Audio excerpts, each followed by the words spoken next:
Hey, what's going on YouTube? Alabama Reloader here. So today coming at you with a results video. I didn't film the reloading portion or the loading portion for this particular video just because, to be honest with you, I didn't really know how the results were going to turn out. So I didn't necessarily want to waste time filming the loading and kind of going over the purpose of the loads and the experiments and all that fun stuff if everything was just going to shoot like garbage anyway.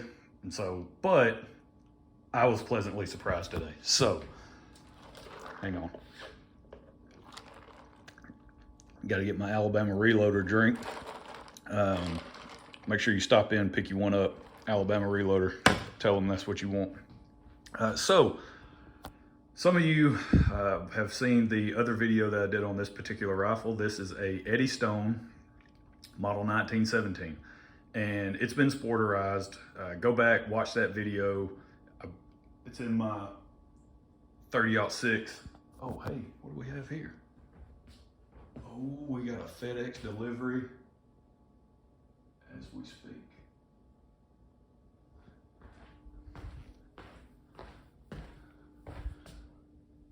Okay, he hadn't come out and dropped the package off yet. But,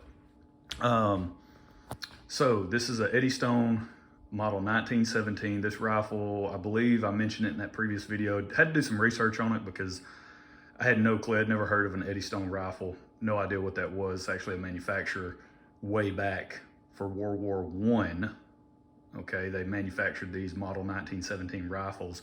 This one has since been sporterized, updated. It's the original action barrel, all of that fun stuff.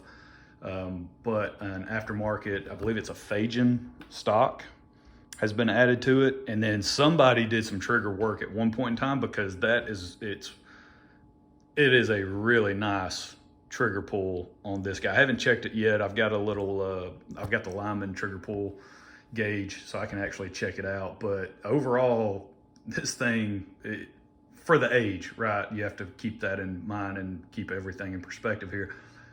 But it's pretty sharp. I really like it. It's got a lot of weight to it, which is great when you're shooting 30-06. That's what this rifle's chambered in, because I'm not the biggest fan of 30-06 for the simple fact that when you buy it in something like a Ruger American, like my dad did, and then he wants me to work up a hunting load for him, it just beats you to death. Like, it's not pleasant to go to the range and shoot a 30-06 in like a 6-pound rifle. Okay, it's just not, it's not fun at all.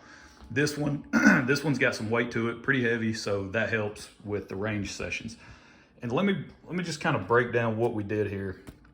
So I loaded up 3 different bullets. Here's kind of some of the brass. I had, whatever this is, I had 30 pieces of some Starline brass that was once fired that I just wanted to load up in this guy. Now, it wasn't once fired out of this particular rifle, so what I did was, I've got a Redding full-length sizing die for 30-06, and I actually pushed the shoulder back. I mean, it was a pretty good full-length resize. I mean, by today's standards, what you see on YouTube and everyone promoting, it was outrageously insane. But I pushed the shoulder back like 8 or 9 thousandths, right? And that was simply because I wanted to, and I could have pushed it back a few thousandths and then checked, right, make sure everything chambered fine. I could have gone down that route, but I just screwed the die in. I had the ram at the top of the stroke, screwed it in until it touched shell holder, lowered the ram, went just not much more, right? Tightened it just ever so slightly on the die. Didn't really tighten it much more at all. And that was the number that we came up with. And I pushed everything back that same amount. So full length resized everything. Then, and even with that, they didn't stretch a whole lot. As far as the overall length measurements on the brass didn't really grow that much, and I didn't take off a whole lot when I was trimming on all of them. I took off a little bit here and there, but not much. And then did the normal chamfer deburr process on the case mouth, and then cleaned out the primer pockets. I'm using CCI 34 primers in these loads. And what I did, I loaded up 9. So I was loading up 3 3-shot groups for 3 different bullets using IMR 4064. That's the powder that we used for all this. And then what I did, because I had 3 left over and I didn't want a 4th 3-shot group for any one of these bullets, I was like, you know what, I'll just gather 1 velocity data point for each of the 3 bullets, right, that I'm testing. And I'll just go with the highest charge weight that I test. I'll just check that velocity. So that's what I did. And I loaded up, which is weird. It was the Barnes 150 grain. I don't even know, maybe it's just called the TSX, I guess. It's the bullet that's designed for the 30-30 Winchester. So you can go and look on Barnes' website. I got them off Midway, but it's designed, and they specifically call out the 30-30 Winchester, right, on that model bullet. So that's what it's designed for. The thing has a massive hollow point on the front end of it. And I mean, it looks like a handgun bullet, the hollow point's so large. And I just wanted to give it a shot because I had read down in the reviews that people had used that bullet in 30-06 and had good success with it. And so I was like, okay, I'll give it a shot.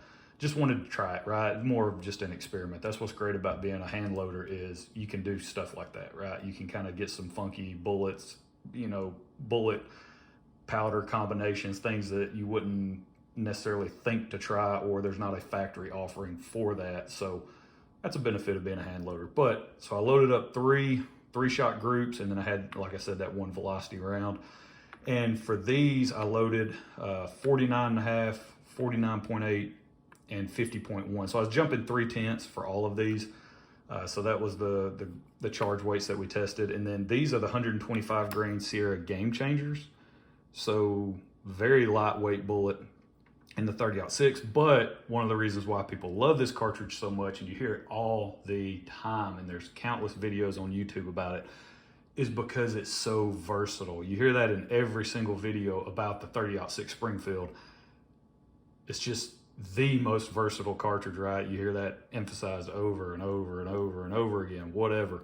But essentially it is. I mean, you can shoot light bullets up to really heavy stuff. I mean, that's just, it is what it is, right? So I wanted to just kind of give that a shot. I loaded up some 125s. I only shot the first 3 of those. I ran out of time at the range. I was just trying to get, I was mainly trying to get some 280 stuff done and some 6.5 Creedmoor stuff done, which I did. But in the meantime, I was able to get some of this 30-06 stuff shot as well. And I did not want to wait to do a video on this because I thought it was pretty awesome, the results that we got so far. So those are the 125s. I only shot 3 of those. I got these other 2 3-shot groups to shoot, and then the velocity round that I need to test. And then the last bullet that I tested was the 165 grain Spear Grand Slam.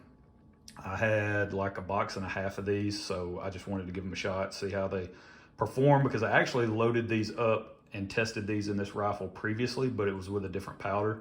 And the results were not that great.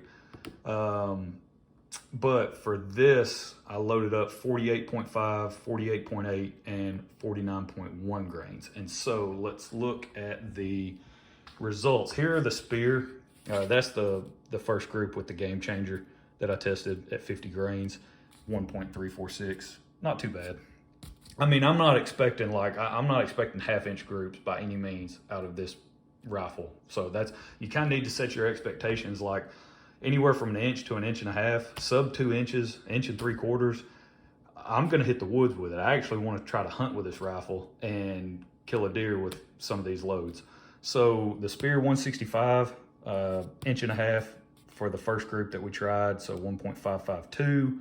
And then for the second group, it was 1.301. And then the third group, I'm not 100% sure because I tested the velocity on this one, and you can see the point of impact virtually didn't change when I added the magneto speed, which is pretty cool, I thought.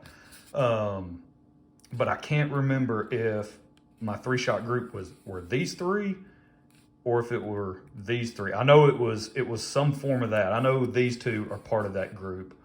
I know that for a fact, but I can't remember which one was the velocity shot. And so what I did, I measured to the outermost shot, right? So that's where you get 1.433. So that group size might be slightly smaller, but you see what I'm saying? Like 1.5 inches with this particular bullet, 1.5 inches, maybe slightly better, right? That's kind of our expectation. And I'm perfectly fine with that because this would be a deer killing machine. We tested the velocity, just one data point, so keep that in mind. But we're at just under 2,700 feet per second, so 2666 on our velocity. Again, one data point. But that's, hey, that'll kill a deer. 165 grain bullet traveling, you know, almost 2,700 feet per second. That'll definitely kill a deer. So, like I said, that was the 125 Sierra. Now the 150 grain Barnes, this was the first group that I shot, and it came in just under 1.8 inches. And I was like, I mean, I was kind of hopeful because it put two together, and then it just threw that one, you know, it opened way up, and I was like, well, maybe it kind of wants to group, possibly, maybe if I can mess around with it and find something that shoots decent. Well, and then the very next group, so that was 49.5, 49.8, I did that, half-inch group. And I was like, what in the world? I was looking through the scope. Because this is a 3 to 9 by 40 scope. So you have to keep that in mind too. I'm sitting there, and this is the scope. This is the Conus Pro that I pulled off of the 280 because I was like, okay, I don't know if it's the scope or what, but I actually swapped out the scope on that 280, that H&R, or New England Firearms handy rifle. I swapped it out with a Crimson Trace 3 to 9 by 40.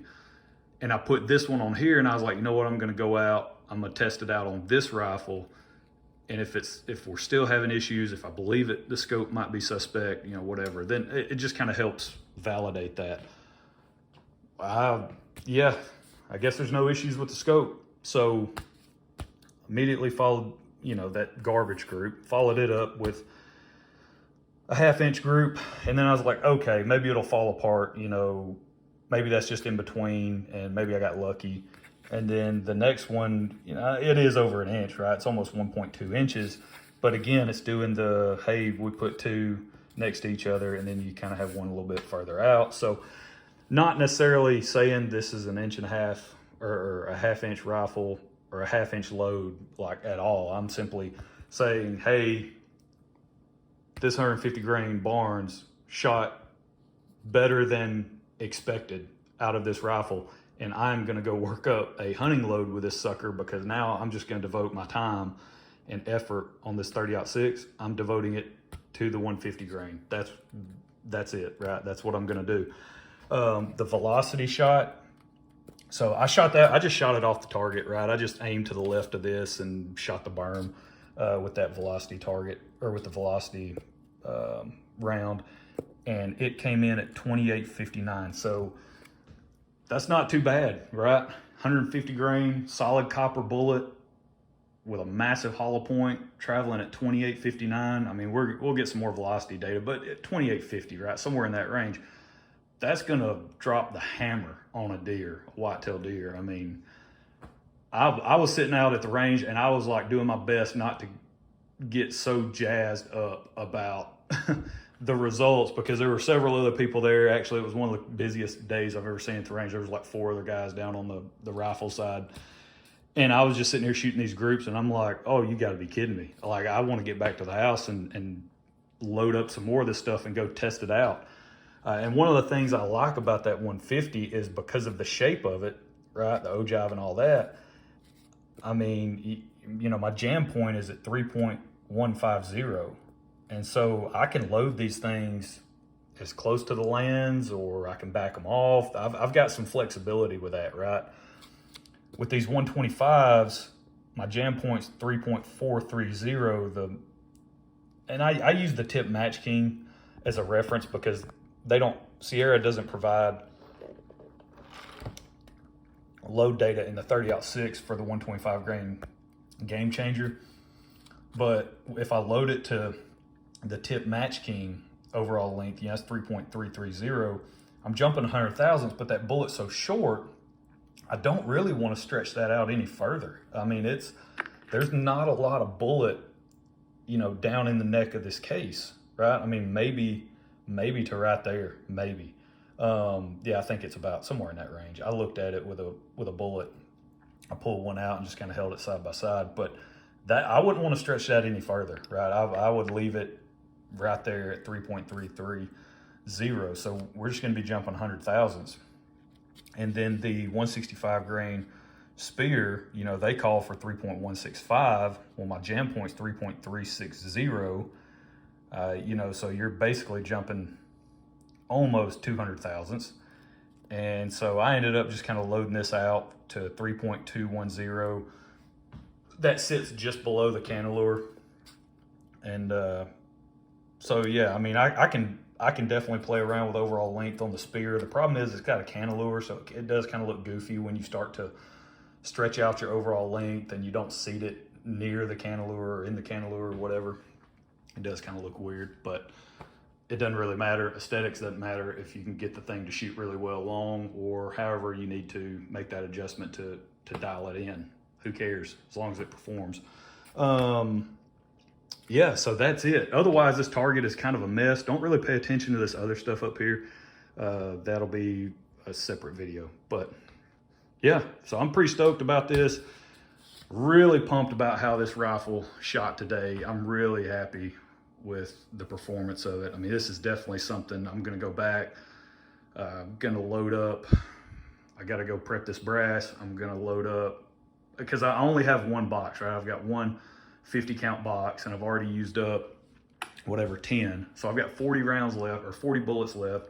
So I wanna go back, I wanna get some velocity data, right? Just so we have something that, you know, we feel comfortable with, you know, if we're hanging around that 2850 mark. I just want to validate that. So I want to get some velocity data, and then I also want to zero this rifle, which is basically zeroed, right? I mean, I might come up a few clicks and just kind of hit high at 100. But other than that, I mean, we're going to take this into the deer woods as it sits, right? We'll test other stuff, but I won't be moving the scope when I do that testing. I'm gonna leave everything set up for that 150. So, man, super pumped. Don't forget, guys, if you're looking for a place to do some shopping, if you wanna spend your Biden bucks, man, make sure you go hit up Mr. Big Guns in Huntsville. That is always my #1 recommendation for people looking for a place to get either reloading stuff, firearms, used firearms, new firearms. If you're starting to get interested in the NRL 22 stuff, like the competitive 22 matches and everything, and you want to build a 22 rifle, or if you just want a really nice factory 22 long rifle to take out and for those matches and stuff, they can hook you up. Like, they're super knowledgeable when it comes to comp stuff. So if you're looking to get into that, PRS, they can build you a rifle. They've got everything you need, triggers, you name it, factory barrel or pre-fit barrels, whatever, you know, optics, whatever you need, right? Though that's always my #1 recommendation. Customer service has always been top notch from Matt and those guys. I really appreciate what they do for the community also, and the support that they give for local schools and that kind of stuff. So that's always at the top of my list as far as recommendations go. So that's it. That's where I'm going to leave it. Hope you guys enjoy it. Y'all have a good one. We'll catch you next time.